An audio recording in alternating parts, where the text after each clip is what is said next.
Hey everybody, this is Seth with SethPerler.com, and I'm really glad you're here. I'm stoked for today's topic because something I'm very passionate about, and that is meditation. And before you think, oh, this is going to be really woo-woo and weird, it's not. This is science, this is crazy, and I'm going to explain to you something very concrete that happened recently that just really excites me, because what I do is I work with students to help them create change in their life. That's the whole point. I want them to get to the point of turnaround.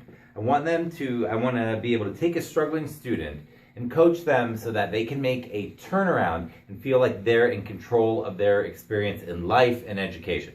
So this is a true story about one of my students. He is a 20-year-old student at Duke University who has struggled with stress and anxiety for much of his life. Now, what happened is that he said that when he was about 10 or 11 years old, he started having horrific stomach issues. And he's basically had daily stomach pain, sometimes so unbearable that he couldn't go to school for days in a row. He has had daily stomach pain since then. So for about 10 years, he's had this daily pain. As a kid, he went to a bunch of GI specialists. They tried a bunch of things, a bunch of medications. Nothing worked. So to him, it's just a fact of life that we have this stomach pain, right? Now, when I was a kid, I actually had stomach pain as well. I had it probably from when I was about 13 to when I was about 21. And then I started digging deep into my own core issues and really working hard on myself and stuff like this. And mine started to go away then. So mine was definitely stress related. Well, his gets worse. Whenever he's stressed or has a lot of anxiety, his stomach issues get worse, which leads me to believe that it's in large part very, very connected to the stress in his life, right? So, I met with him several weeks ago, and we did our first meditation. Now, I've been taking students through guided meditation for maybe 15 years, and anything from small visualizations all the way up to 20 or so minute in-depth guided meditations. And what I did with him when I first started, he was ready for this, and we did probably about a 20-minute Vipassana style meditation. You can look that up if you're interested. I started with Vipassana myself. There's a man named Thich Nhat Hanh, who I believe passed last year, and he wrote a book, and in the book, this was the first book that really touched me in terms of meditation, but he really describes being very present with everything. There's a section called something like Wash the Dishes, and about being really present. Anyhow, I struggled with panic attack and anxiety disorder for about 3 years. I was in a coma, and I was in a coma for 9 days, and my lungs stopped working. So I was on a respirator. So I come out of the coma. I survived somehow, and I come out of the coma, and a little while later, I start having these panic attacks. I didn't know what a panic attack was. And I start feeling like I can't breathe and like I'm going to die.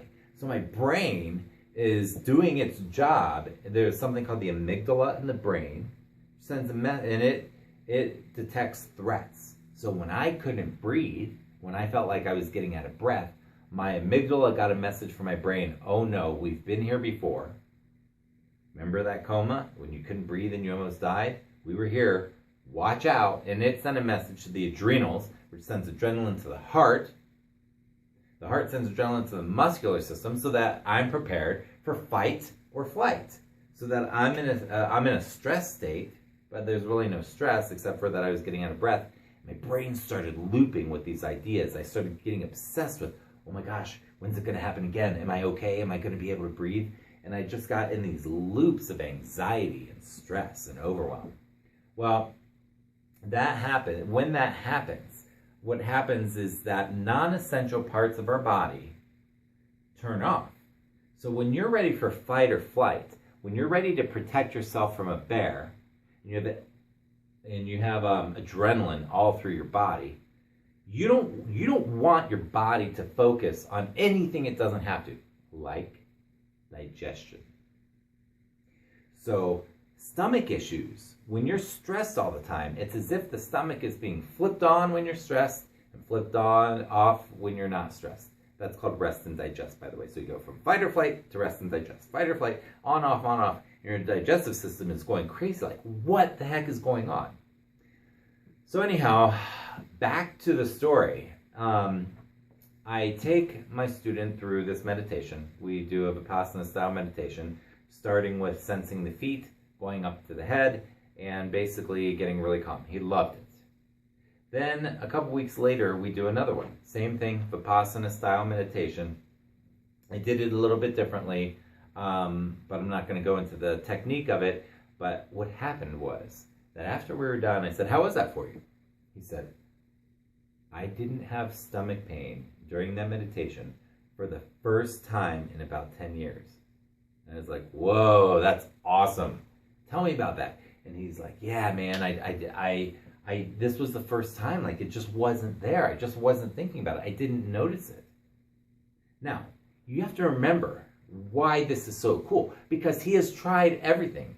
GI specialists, medications, anything and everything they could think of, changing foods, all this stuff. In 20 minutes of meditation, removes his stomach pain for a period of time. That's huge. Any of you who have that type of stomach pain yourself, or who have a child who has recurring stomach pain, you know that to get relief for 20 minutes in doing nothing is tremendous. Wow, what a tool. So, anyhow, I see him a week or so later, and we do a similar meditation. But this time, I go straight to the stomach first, Vipassana style, and I have him really focus on the pain, but not try to change it. Let it be. Explore it. See what it is. Just be with it. We really spent 5 to 7 minutes just focusing on that, and then I did a body scan Vipassana meditation for the rest of the time. I know you may not know what that means. I'll do another video where I'll go in depth about how you can do this yourself or with a friend or a student, and it's safe, and I'll give you some background on how to do that later. But I focused there, and then we did the body scan. We come out of it again, and he says, "Dude, this is amazing." He's hopeful. He had relief a second time. 2 out of 3 times we do this. The first time he didn't say anything. The second 2 times, he notices that the pain is gone. The pain he lives with every day that's debilitating is gone. Now, when he comes back into the real world, it returns, okay? But it's less. And I have a theory about why I think this works, and I'll explain it to you. Because I am a huge believer in meditation. My anxiety and panic attack, I don't have it anymore. I mean, it was debilitating to me. It was every day of my life for 3 years or so. And this counselor, this therapist who taught me how to meditate and who turned me on to Thich Nhat Hanh, and meanwhile I tried all other types of meditation, and I do all kinds of crazy things with meditation now, and it has changed my life. I do not have panic attack disorder anymore. I do not have anxiety attacks anymore. Probably twice a year I get so stressed out that I have like one for about a minute.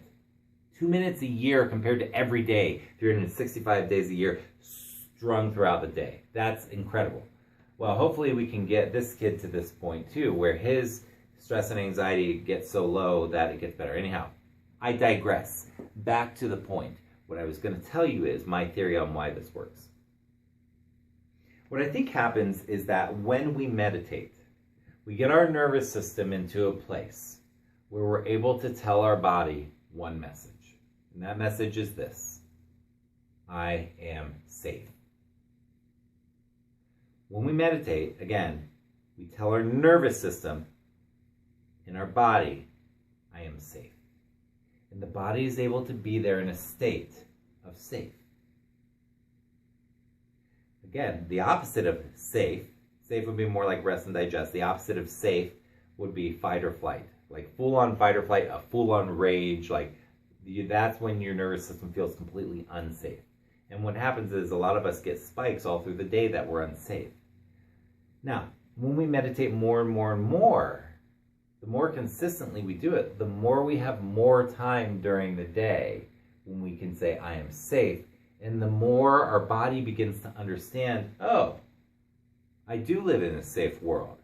Sometimes the most unsafe thing about our world is our own thoughts. And that's what can trigger this stuff.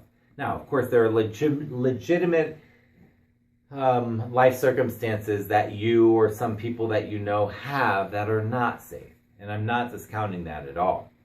But when you can tell the nervous system that it is safe and give it that time, then you can take unnecessary stress and anxiety and minimize it so that you can have more peace and more happiness in your life, which is, to me, the point of education anyways, to have an awesome life. So we want to maximize everything that makes it better. I think that's it. I'll post another video about how to meditate, how you can go about doing this if you've not tried it. And in the meantime, you might want to go explore and research some types of meditation and try it out. It is powerful. And for students, there's no reason for them to walk around day after day stressed out. There just isn't.